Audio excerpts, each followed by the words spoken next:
એક પાડોશી બીજા પાડોશીની ઘેરે ગયા ઠપકો લઈને કે તમારા દીકરાને નાઈ લ્યો કે નાવાનું ચોય કે 1.5 મહિનો થયો કે નાયો નથી કે અમારા ઘરની બાજુમાંથી નીકળે તો કે વાયસ આવે.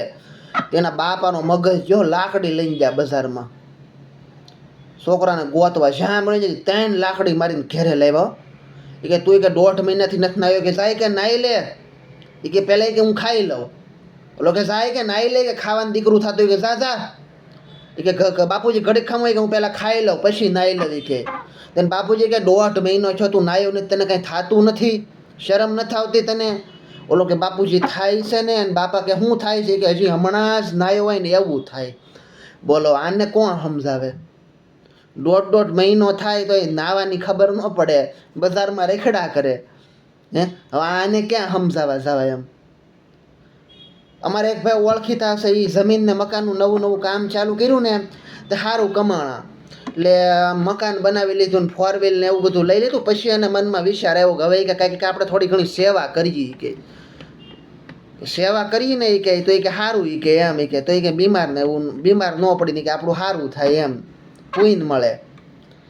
તે વિચાર કર્યો ક્યાં જવું. પછી વિચાર આવ્યો સરકારી હોસ્પિટલમાં જાવ કે દર્દીની સેવા કરીને એ કે સારો મેવા મળે એમ.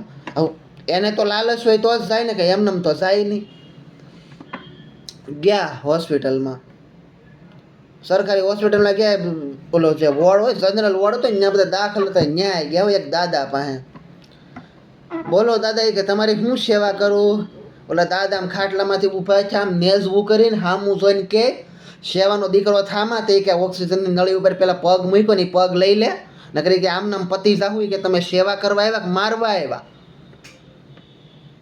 હા પણ દાદાનો મગજ ઘડીક આમ ઘૂમરી મારી જોઈએ કે આ કે ઓક્સિજન નળીમાંથી પગ લઈ તો સારું ને કે અમને પતાવી દે.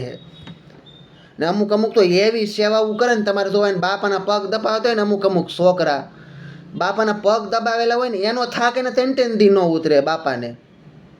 એવા તો પગ દબાવે આમ બળ કરીને પગ દબાવતા હોય.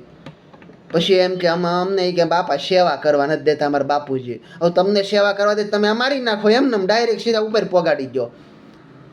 હા હું લાઈન લેવી એને બિચારાને તમે એને ઘુમરીએ નાખો છો.